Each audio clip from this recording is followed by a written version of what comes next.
Баткен районунун Карабак айыл өкмөтүнүн Достук айылы.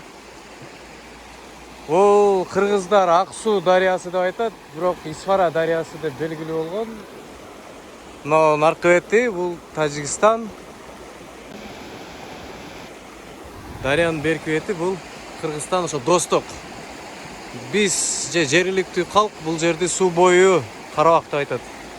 Каякта экен десеңиздер, Кыргызстанга белгилүү аалым Абдушүкүр Ажы Нарматов туулуп өскөн айыл.